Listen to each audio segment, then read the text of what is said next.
There is new pedals and amps on the market. UA brings out his own IR loader. Strymon and Pigtronix bring out new pedals, so let's get it on.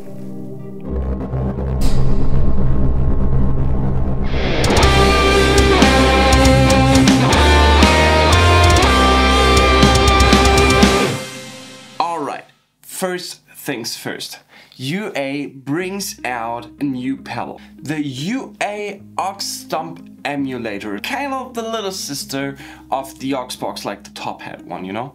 So the UA-X Stomp emulator pedal gives amp in a box. Okay, that sounds pretty fantastic for the moment. But let's see. UA offers 22 cabinets, 6 mics, which of them 3 are right in front of the cab mics, dynamic, condenser and ribbon, and 3 room mics, a variety of different guitar effects and an app for the pedal on top. Included effects are the 1176 compressor, plate reverb, chorus, flange, 3 delay types and a 4-band EQ with a high and a low cut filter. With the UA-FX control app you can swipe through the cabinets and the microphones, fine-tune effects, assign rig presets and configure foot switches to instantly toggle sounds. UA does a fantastic job on nearly every of their pedals, but let's be honest, whether this is a cheap or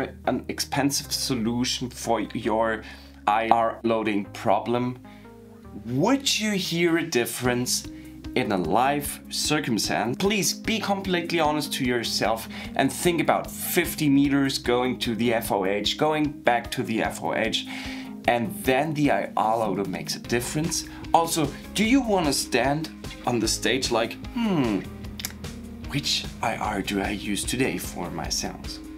I don't want to say it's not necessary for a live circumstance, but I have to admit there is cheaper solutions that does the job as well and don't pretend to be so sophisticated, you know. The second environment where I can think about to use this pedal is in a studio situation. But for the studio situation, I would consider getting the top hat one or another external solution or a VST or a plugin. So basically this pedal is a great idea, but in my opinion a little too overpriced and too over-spec'd for what it has to do loading up an IR and make your modular solution pedal board amp sound great on stage. Sorry. Okay, to be honest, this amp release is now 2 weeks old, but it's just too good to not present it. The Royalist MKIII is a in the USA made boutique Marshall style non-master volume amp and is available either as a 40 watt 1x12 combo or a 40 watt head with a 1x12 cabinet or a 2x12 cabinet. Let's see what we've got here. The preamp section features an all-tube signal path with 3 12AX78 tubes, and to make the loud louder, 2 EL34 power tubes are built in. Classic. In addition to the tubes, a 5AR4 rectifier tube delivers the authentic sag feel and response. The amp delivers pure 40 watts of power. Therefore, Tone King built in 2 attenuators, 1 for each channel. Fancy.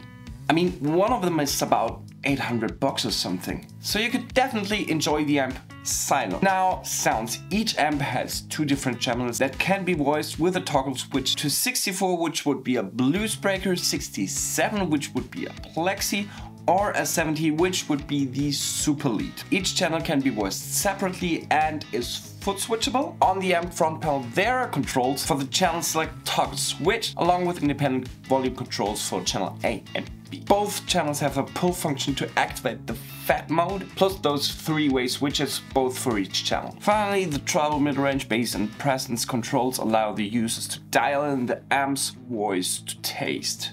On the back, users will find controls for a quarter-inch unbalanced line out with a level control for sending into a mixer or DAV, plus a speaker impedance rotary dial with 4, 8 and 16 ohm.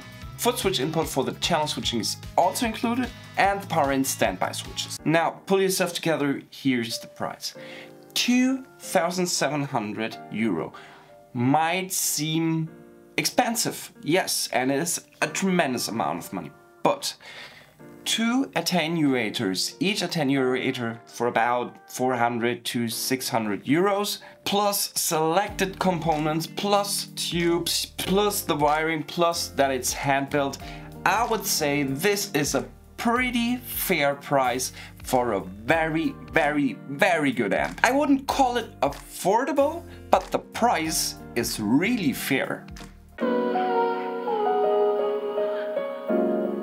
Strymon ultraviolet vintage wipe aims to capture those modulation effects of yesteryear. Perfect for this Univibe, Jimi Hendrix, Robin Tower and David Gilmour tones. Controls for speed, intensity and volume are paired with 3 distinct modes labeled chorus, vibrato and blend. The volume knob provides up to 4 dB of boost to give the signal a bit of a kick. Plus in the vibrato mode an uncolored boost can be achieved with the intensity on 0. It has also a bias switch with low, mid and high settings on off. Bias affects the sweep, shape and the tone emphasis, allowing for tons of sonic variation. It also offers MIDI that can connect an expression pedal to control over any combination of the knobs in any direction.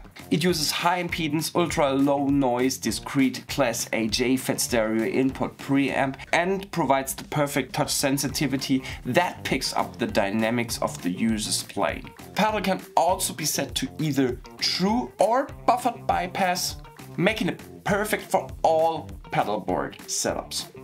And of course it requires a 9V DC power input. Pigtronix has done it again with the announcement of the Cosmosis stereo ambient reverb pedal. This pedal has the same form as the Acculation 3. It has 3 ambient spaces at its core: theater, temple and cosmos. Each one provides a space that users can manipulate and morph to create huge ambient washes of reverb. Control includes size, which sets the size of the reverb space. Blend and tone, which are both self-explanatory. More function allows users to alter their reverb settings in real time by pressing the left foot switch values on their tone, blend and size knobs. Then engage the morph foot switch to oscillate between the 2 reverbs at their desired rate. It has also a preset select that users push to toggle through for preloaded presets. Press and hold to select, and space select that toggles through 3 available reverb spaces.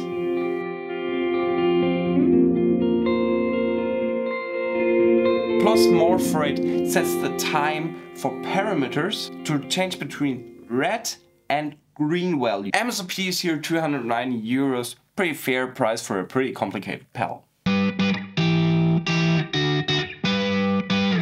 The Friedman IR-X preamp is a dual channel tube amp in pedal board format. Each channel delivers the classic overtone richness and response of Dave Friedman's best designs.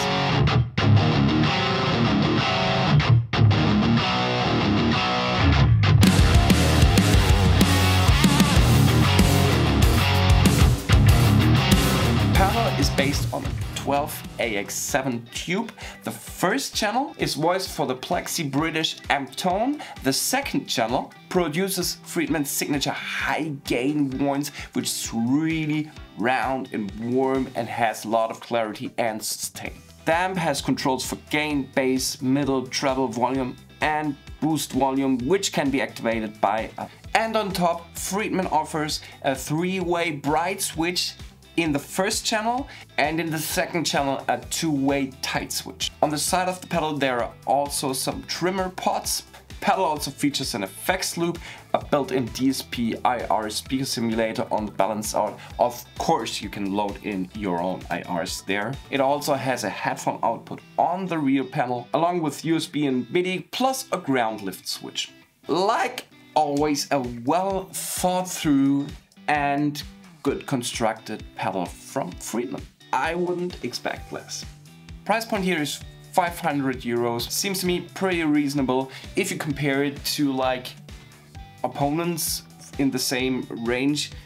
You would have to take like the Blue Guitar Amp1, which is I think 850 something, or the Amp1 from Blackstar, which is about 450. So it's kind of there in between. You have to check it out for yourself if you like it or not. That was it with the gear of the week for this week. But hold on! Don't go away. Leave a like, leave a comment. What's your favorite gear of the week? Just say hi in the comments, and I would love if you hit the subscribe button and if you put on the push notifications so that you're not missing out any of my content. And I hope to see you next time on Tony's Guitaring Hangout. See you.